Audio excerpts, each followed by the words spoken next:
જય સંવિધાન, જય ભારત. મારા બધા મિત્રોને ગુડ મોર્નિંગ, શુભ સવાર. કાલે બે કાર્યક્રમને હિસાબે સમાજને લાઈવના માધ્યમથી આવી ના શક્યો. ખરેખર જે બાબત, જે વાત સમાજમાં ખરેખર હોવી જોઈએ તે વાસ્તવિકતા રજૂઆત કરવા માટે લાઈવ થયો છું. મિત્રો, ભાજપ સરકાર દ્વારા 10 ઉપપ્રમુખોની નિમણૂક કરવામાં આવી. એમાં ખાસ કરીને સૌથી વધારે વોટિંગ પાવર ધરાવનારા કોળી સમાજ, સૌથી વધારે ટેક્સ ચૂકવનાર, બરાબર, એમાંથી 2 વ્યક્તિઓને ઉપપ્રમુખ તરીકે નિમણૂક આપવામાં આવી છે. તો પહેલાં તો આ બંને ઉપપ્રમુખોને ખૂબ ખૂબ અભિનંદન. પણ કહેવાનો મતલબ એ કે ઉપપ્રમુખનું કામ હું ખરેખર સમાજના 2 મોભી ચહેરાઓને ઉપપ્રમુખ બનાવી દીધા તો તેનાથી શું સમાજને કંઈ ફાયદો થશે ખરા? કોઈને વ્યક્તિગત ફાયદાની વાત નથી કરતો, સાર્વત્રિક રીતે સમાજને જે ફાયદો થવો જોઈએ તેની વાત કરું. ભાજપને કોળી સમાજનું કંઈક પણ આપવું હોય તો આપવા જેવું ઘણું બધું છે, બરાબર. આ માત્ર ઉપપ્રમુખના હોદ્દા આપીને આજે ગતકડાઓ કાઢી સમાજને સારું લગાડવાનું જે કામ કરી રહ્યા છે, બરાબર. પોતાના ઘરની ફેક્ટરી છે, બરાબર, પોતાની કંપની છે, એટલે મજા આવે અને મેનેજર બનાવે, મજા આવે અને પટ્ટાવાળા પણ બનાવી દે.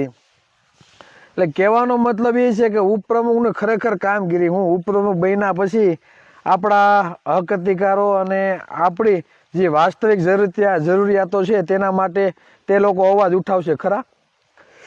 જે મિત્રો લાઈવ નિહાળી રહ્યા છે તેને વિનંતી છે કે વધુમાં વધુ શેર કરજો. કહેવાનો મતલબ એ છે કે આ લોકોને ભાજપ સરકારને આપવા જેવું ઘણું બધું છે, જે સમાજના હકનું છે, જે સમાજનો અધિકાર છે, બરાબર. પણ આ લોકો એ આપશે નહીં. સારું લગાવવા માટે, બરાબર, આવા તૂત કાઢી, બરાબર, માત્ર ઓલે કાગળિયું ફરફર્યું કાઢીને આમ ચિઠ્ઠીમાં લખીને આપી દે ફલાણો ઉપપ્રમુખ, બરાબર. એનાથી સમાજ રાજીનો રેડ થઈ જાય છે કે ભાઈ નહીં, અમારા સમાજમાંથી ભાજપમાં 2 ઉપપ્રમુખના હોદ્દા આવ્યા એમ. હવે એ હોદ્દામાંથી એક ઉપપ્રમુખ, જેનું નામ નહીં લઉં, સૌથી વધારે જંગી લીડથી જીતનાર ઉમેદવાર આ બેનશ્રીને, બરાબર, તેની વિધાનસભાની ટિકિટ આ લોકોએ કાપી નાખી હતી, બરાબર. હું નામ જ આપી દઉં, 84ની સીટ હતી, ઝંખનાબેન પટેલ, બરાબર, સમાજના દિગ્ગજ નેતા કહેવાય કોળી પટેલના.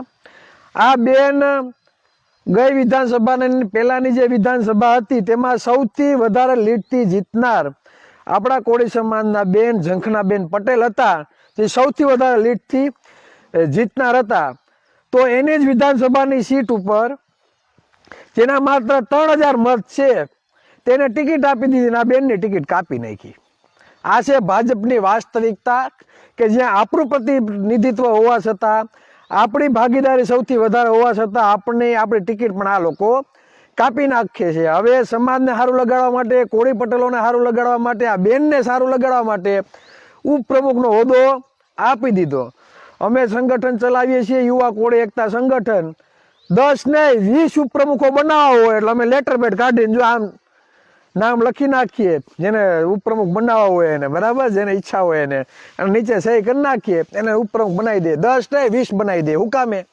અમારા બાપાની ફેક્ટરી છે, અમારા સમાજની ફેક્ટરી છે. એ જ રીતે આ ભાજપની જે ફેક્ટરી છે ને, અમુક ચોક્કસ લોકોની ફેક્ટરી છે. મજા આવે ને એમ એને પ્રમુખ બનાવશે, ઉપપ્રમુખ બનાવશે, પણ તમને એક સારું ખાતું નહીં આપે, બરાબર. તમારો મુખ્યમંત્રી નહીં બનાવે, તમારો ગૃહમંત્રી નહીં બનાવે, ગૌણ સેવા આયોગ પસંદગીનો સમિતિનો ચેરમેન આ ભાજપ વાળા નહીં બનાવે. હું કામે? બરાબર. બનાવે તો તમારો ઉદ્ધાર થાય ને, બનાવશે જ નહીં.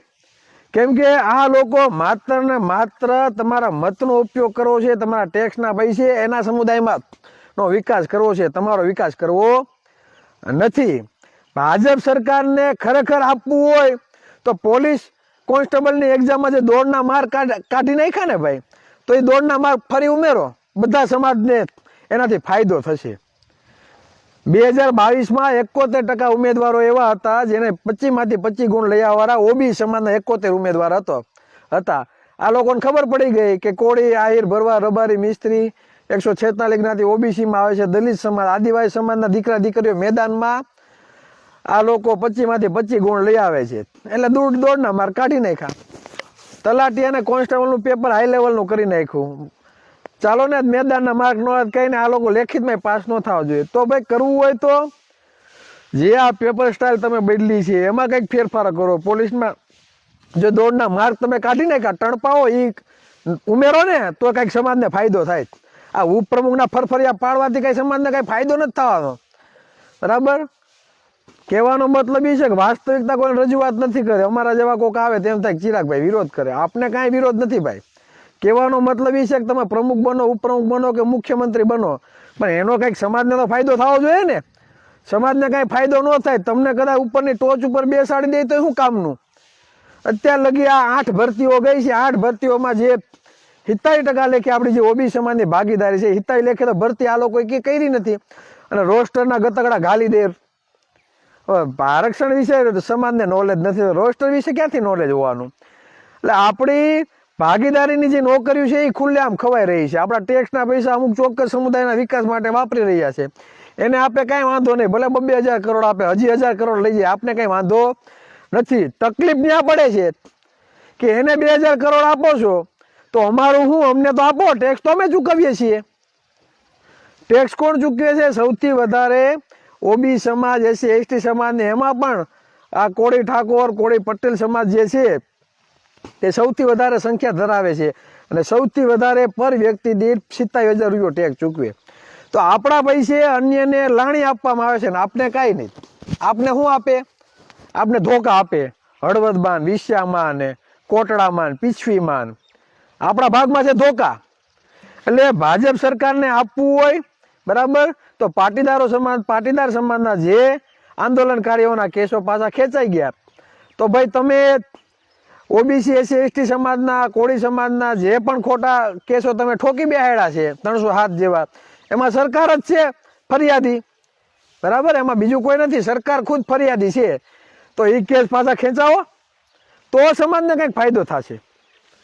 તમારે કંઈ આપવું નથી. ફરફરીમાં ફલાણા ભાઈ ઉપપ્રમુખ, બરાબર, ફલાણા ભાઈ ઓયલા સહી કરીને ફરફરિયા વાયરલ કરી દેવાના. સમાજને એમ થાય કે મોટું ભાજપ વાળાએ બહુ મોટી બધી જવાબદારી આપી દીધી. હું પણ જવાબદારી આ સમાજ માટે છે કે વાસ્તવિકતા સમજો. આવા ફરફરિયા તો કંઈક એને બનાવવા હોય ને એની ફેક્ટરી છે, આમ કાઢીને બનાવીને આપી દે. પણ એનો સમાજને શું ફાયદો થાય? તમારા ગામમાં જે મજૂરી કામ કરે છે ને એનો દીકરો પોલીસની તૈયારી કરે ને એને પૂછજો. બરાબર, 2-3% મેરિટમાં રહી ગયું એને પૂછજો કે આપણે ભાઈ કેટલી તકલીફ થાય રહી જાય. તો આજે વસ્તી પ્રમાણે આપણે આરક્ષણ નથી મળતું. બરાબર, ઈડબ્લ્યુએસ, એસસી એસટી સમાજને વસ્તી પ્રમાણે આરક્ષણ મળે છે એટલે કટ આવડ હંમેશા માઇનસ રહેવાનું છે. અને ઓબીસી સમાજનું કટ ઓફ હંમેશા હાઈ ઉપર જવાનું છે. શા માટે? કેમ કે 60% વસ્તી 70%માં ઉમેદવારી નોંધાવે છે. બરાબર, એટલે આપણું મેરિટ હંમેશા છે ને અપ જ લેવાનું છે, નીચું જવાનું નથી. નીચું ત્યારે જ હશે જ્યારે આપણે વસ્તી પ્રમાણે આરક્ષણ મળશે. જેટલી વસ્તી એટલો એનો બધી જગ્યાએ અધિકાર હોવો જોઈએ. આવું નહીં થાય તો તમે મેરિટમાં પણ કપાશો. અને જે રાજકીય દાવપેચ થઈને, રાજકીય ષડયંત્રો થઈને જે પણ કાવા દાવા કરવામાં આવે છે સરકારી નોકરીઓમાં, બરાબર, આ બધું જાણી જોઈને કરવામાં આવે છે. ને ખબર છે કે આ લોકો દોડમાં નીકળ્યા, દોડ કાઢી નાખ્યા. પછી એને ખબર છે કે ગામડાના યુવાનો, ગામડાની દીકરીઓ, બરાબર, જે ઓબીસી છે એસટી સમાજમાં આવે છે એ લોકો મજૂરી કામની સાથે સાથે ભણતરનું કામ કરે છે, 12 લગી માન ભણે છે. એટલે એ લોકોએ આ પેપર હાઈ લેવલના કરી દીધા. મેથ રિઝનિંગને ઉપર ભાર આપી, બરાબર, આ પેપર ક્લાસ 1 અધિકારીની દરજ્જાના કરી દીધા. એનો મતલબ શું થાય કે આપણા છોકરા કંઈક અંશે થોડાક પાછળ હોય તો એ લોકો લેખિતમાં પણ માર્ક લઈ આવે ને. એટલે તમને કઈ રીતે બાકાત કરવું ને એ આ લોકોની હંમેશા મનસા રહેલી છે. અને આ જ રીતે આ લોકો ષડયંત્ર કરે છે. ભાજપ વાળાને કહેવા માંગુ હાઈકમાન્ડને કે ભાઈ તમારા તહેવાર હોય તો ગૌણ સેવા આયોગ પસંદગીનો ચેરમેન બનાવો ને કોળી, ચાલો. નથી અમારામાં તમારામાં તહેવાર હોય તો ગુણ સેવા આયોગ પસંદગીનો ચેરમેન બનાવવાનો, ઓલી ભરતીઓ બહાર પાડે છે બરાબર, એનો અધ્યક્ષ બનાવો.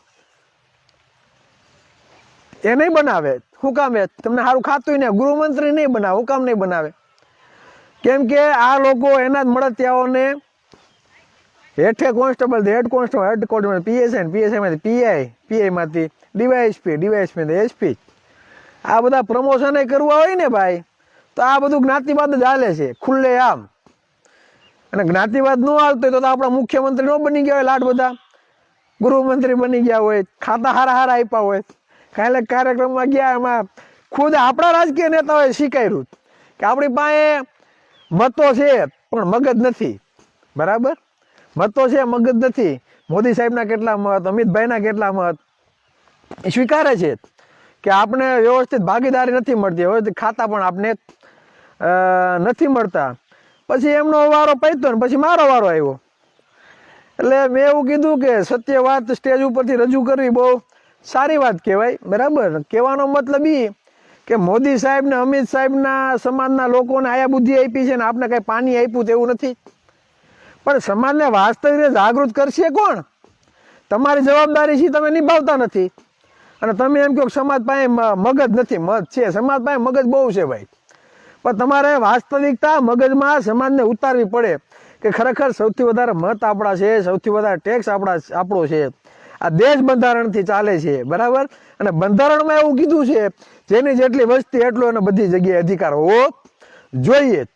તો વસ્તી પ્રમાણે આપણે કોઈ પણ જગ્યાએ અધિકારીઓ જોવા નથી મળતા, ઉદ્યોગપતિઓ જોવા નથી મળતા. બરાબર, એટલી કોઈ પણ જગ્યાએ કોઈ પણ ક્ષેત્રમાં આપણી ભાગીદારી નથી. પછી રાજકીય હોય કે અન્ય કોઈ પણ ક્ષેત્ર હોય, તો આ ભાગીદારી નથી. તો સમાજને કેવું પડે કે અન્યાય સામે અવાજ ઉઠાવવો પડે. અન્યાય સામે અવાજ ન ઉઠાવો તો તમને ઘરે બેસીને કોઈ આપવા આવવાના નથી. અને પહેલો અવાજ કોને ઉઠાવવો પડે? જે સત્તામાં બેઠા છે, જે વિરોધ પક્ષમાં બેઠા છે, આ લોકોએ પહેલા અવાજ ઉઠાવવો જોઈએ. મેં સ્ટેજ ઉપર એ જ વાત કરી. બરાબર, કે તમે સત્તામાં બેઠા છો કે તમારી ફરજ આવે કે આ જે ગેરરીતિઓ થાય છે, બરાબર, રાજકીય રીતે કિન્નાખોરી રાખીને આપણા છોકરાઓને જે સરકારી નોકરીમાં પાછળ ધકેલવાનું કામ જે કરે છે, બરાબર, તો તમે ભેગા થાવ અને સરકારમાં ચોક્કસ રજૂઆતો કરો કે ભાઈ આનાથી અમારા સમાજને બહુ મોટું નુકસાન છે, તો આમાં તમારે ફેરફારો કરવા પડે. અને ન કરે તો તમારે એમ કહેવું પડે કે નહીં કરો તો આ અમારા રાજીનામા આલ્યા પકડો, અમારે તમારા પક્ષને કાંઈ લેવા દેવા નથી. જેમ હરિભાઈ ચૌધરીએ કીધું ને કે મૌખિક ઇન્ટરવ્યુમાં જીપીએસસીમાં અન્યાય થયો છે, બરાબર, આ દૂર થવું જોઈએ. બાકી મારા દીકરાને ટિકિટ ન આપે ને તો મારે કઈ ટિકિટની જરૂર નથી. તો પહેલા તો તમારે એવી તૈયારી રાખવી પડે. સમાજનો અન્યાય થાય ને તો તૈયારી રાખવી પડે કે ભાઈ મારા સમાજનો અન્યાય થાય છે ને આ દૂર થવો જોઈએ. ન કરો ને અમારા રાજીનામા તમારા હોદ્દાને, તમારા રાજકીય પક્ષને, બરાબર, અમારે કાંઈ લેવા દેવા નહીં. આલ્યો ફરફરો સમાજ છે તો અમે છીએ, અને સમાજના મતથી અમે ચૂંટાઈને આવીએ છીએ. તમે જાહેર મંચ ઉપર એમ કહો છો કે અમે જે છીએ સમાજના મતથી છીએ, તો આ સમાજના દીકરા દીકરીઓનું નોકરીઓ ખવાય છે, તો એના માટે અવાજ કોણ ઉઠાવશે? તો ત્યાં તમને પ્રોટોકોલ નડે છે. બરાબર, અને તમારા પ્રોટોકોલની વાંહે આખો સમાજની પત્તે ઠોકાય છે. આખો સમાજના દીકરા દીકરીઓ ઉમેદવારોની બેફામ રીતે ફજેતી કરવામાં આવે છે, ગળા દબાવવામાં આવે છે શિક્ષણ રૂપી. તો તેના માટે અવાજ કોણ ઉઠાવશે? એટલે કહેવાનો મતલબ એ કે કાલે જે માળખામાં ભાજપ વાળાએ ફેરફારો કર્યા અને 10 ઉપપ્રમુખોના નિમણૂક કરી, એમાં કદાચ આપને 1-2% ભાગીદારી આપી છે. બરાબર, પણ કહેવાનો મતલબ એ છે કે ઉપપ્રમુખ બન્યા પછી શું આપણી આ બધી સમસ્યાઓનું નિરાકરણ થઈ જશે ખરી? કાંઈ નિરાકરણ નહીં થાય ભાઈ. બરાબર, હૈયો કરો બધા, કોઈ વસ્તુ કાંઈ નહીં થાય. કેમ કે અન્યાય સામે કોઈ અવાજ નથી ઉઠાવવો, માત્ર મૌન બનીને બેઠા રહેવું છે. ઉપપ્રમુખના હોદ્દા એટલે આપ્યા કે આ સમાજને સારું લાગે કે ભાઈ ઉપપ્રમુખ બનાવ્યા એમ. હવે જ્યારથી ઉપપ્રમુખ બનાવ્યા, હવે તમે જોજો ઉપપ્રમુખ તરીકેની એમ કામગીરી શું છે. એક પણ લેખિત રજૂઆતો કરે તો કહેજો. અને કહેવાનો મતલબ એ છે કે કોઈ રાજકીય રીતે ધારાસભ્ય બને કે સાંસદ બને તો શું તેને નોલેજ નહીં હોય? જેવડી ટોચ લગી પહોંચી જાય છે તો એને કઈ નોલેજ જ નહીં હોય કે ક્યાં કઈ રીતે ભરતી થાય છે, કઈ રીતે અન્યાય થાય છે. અમને ઘણા એવા સવાલ કરે, ચિરાગભાઈ ભાન પડે તો રજૂઆત કરે ને. તો કહેવાનો મતલબ એ છે કે આ ટોચ લગી તમે પહોંચી જાઓ છો તો તેને કોઈ જાતનું નોલેજ જ નહીં હોય. નોલેજ બધું છે ભાઈ, બરાબર. કોઈ એવો નથી કે એને નોલેજ નહીં હોય. ધારાસભ્યના સાંસદ એમને નથી બન્યા, બરાબર. ત્યાં લગી પૂગ્યા, બધી ખબર પડે છે ક્યાં નુકસાન સમાજને થાય છે, જ્યાં ખોટું થાય છે. પણ શું થાય? પ્રોટોકોલ નડે. બોલે તો આવતી ટર્મમાં ટિકિટ ન આપે, મંત્રીમંડળમાં સ્થાન ન આપે, એનું પન્નું ખોઈ નાખે, એનું અસ્તિત્વ આ પક્ષવાળા ભૂલી નાખે, બરાબર. પણ એ લોકોને એની તાકાત ખબર નથી, આ સમાજની તાકાત ખબર નથી કે હું જે આગળ આવ્યો છું, મારા સમાજના મતથી આગળ આવ્યો છું, મારા સમાજના ટેકેથી આગળ આવ્યો છું. જો હું સમાજ માટે અવાજ ઉઠાવીને તો સમાજ એવો છે કે સમાજ મને કોઈ દી પડવા નહીં દે. આ લોકો ભૂલી ગયા છે. સમાજ તો તૈયાર જ છે ભાઈ, અવાજ ઉઠાવો, ભાજપનો હશે, અમે સપોર્ટ કરશું ખુલ્લે આમ. અમે કહીએ છીએ સમાજના હક અધિકારો માટે અવાજ ઉઠાવો, ભાજપનો આગેવાન હશે ને ભાઈ તો ચિરાગ ઝાલા ખુલ્લીને સપોર્ટ કરશે. મીડિયાના માધ્યમથી રૂબરૂ જ્યારે ભેગા થાવ ને ત્યારે પણ અમને કોઈ જાતની તકલીફ નથી ભાઈ. કહેવાનો મતલબ એ છે કે તમને મતના જોરે જ્યાં તમને પહોંચાડ્યા છે એના માટે તમે અવાજ ઉઠાવો. આ તમારી છે ને સમાજ પ્રત્યેની ફરજ છે. તમારે આ અદા કરવી પડે. અને જો આ કાંઈ ના થઈ શકતું હોય ને તો મને એટલી ખબર પડે, બરાબર, કે પાપના ભાગીદાર ન બનો, ઘરે બેસી જાઓ. તમારા સત્તા ઉપર રહેવાથી, તમારા ધારાસભ્ય કે સાંસદ બનવાથી જો સમાજને કાંઈ ફાયદો થતો ન હોય તો હું તો એમ કહું, સમાજના પાપના ભાગીદાર ન બનો. જો ઇતિહાસ લખાશે ને તો તમારું નામ મોખરે છે કે કયા કયા લોકો રાજકીય રીતે ધારાસભ્ય બન્યા, સાંસદ બન્યા, સમાજને કયા કયા અન્ય થયા, બરાબર. આ આખી બુક છપાશે ને એમાં નામજોગ છપાશે. તમે જ્યારે ધારાસભ્ય અને સાંસદો હતા ત્યારે સમાજ ઉપર એટલા અન્યાય અને અત્યાચારો થયા છે. જ્યાં સુધી આપણે અવાજ નહીં ઉઠાવીએ ત્યાં સુધી કોઈ પણ વસ્તુ થવાની નથી. જે પણ મિત્રો લાઈવ નિહાળી રહ્યા છે તે બધા મિત્રોનો ખૂબ ખૂબ આભાર. બસ વાસ્તવિકતા રજૂઆત કરવા માટે જે ઉપપ્રમુખના હોદ્દા આપ્યા છે, કાંઈ વાંધો નહીં, ખૂબ ખૂબ અભિનંદન. પણ પ્રમુખ બન્યા પછી કાંઈ સમાજનું કાંઈક સારું થાય, સમાજનું ભલું થાય એવું કંઈક કરજો. આ છે મુદ્દા ઘણા બધા, બરાબર. શિક્ષણ ધામ માટે હજી આપણે ફાફા મારીએ છીએ, બરાબર. અને ઓલા લોકોને ઓહો કરોડ રૂપિયા આપી દે છે, જમીનો ફાળવી દે છે, ને આપણે ટલ્લા મારવાના આમથી આમ, બરાબર. એટલે આપણા ટેક્સના પૈસે આપણા મતના જોરે સરકાર બને છે, આપણા મતના જોરે મુખ્યમંત્રી બનીએ છે, ગૃહમંત્રી બનીએ છે, ને આપણે શું આપે? આવા ફરફરિયા કાઢીને ઉપપ્રમુખ બનાવી, 10 ઉપપ્રમુખ બનાવ્યા, બરાબર. 10 ઉપપ્રમુખ ને 20 ઉપપ્રમુખ બનાવો હોય ને તો અમે બનાવી ગયા. આગળ ફરફરિયું કાઢીને બનાવો કે ફલાણા ઉપપ્રમુખને આજથી નિમણૂક તો બનાવી દઈએ, કેમ ઘરની ફેક્ટરી છે ભાઈ, બરાબર. એટલે કહેવાનો મતલબ એ છે કે જાગો, રવડા ઉપર કબજો કરવાનું કંઈક વિચારો, બરાબર. નકર આ લોકો માલપુવા ખાધે રાખશે અને આપણા ભાગમાં આવશે ધોકા. માત્ર પાટીદાર સમાજના કેસો પાછા ખેંચાય ને આપણે શું કાંઈ આ બધા અન્ય લોકો છે, દેવોએ અવતરણ કરેલા છે ને આપણે રાક્ષસોએ અવતરણ કરેલા છે, એવું કંઈ છે કે આપણે રાક્ષસ છે એની દેવો છે એટલે દેવોનું વધારે રાખવાનું, રાક્ષસોનું નહીં રાખવાનું, એવું કંઈ છે? બંધારણ તો એવું કહે છે કે દરેક વ્યક્તિ સમાન હોવો જોઈએ એમ.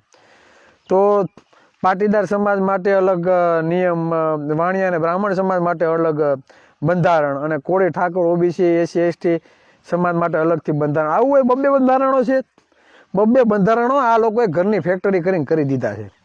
જાતિવાદી કીડાઓ બેહીને, બરાબર, અમે ચોક્કસ સમુદાયના વિકાસ માટેની વ્યવસ્થા કરે છે.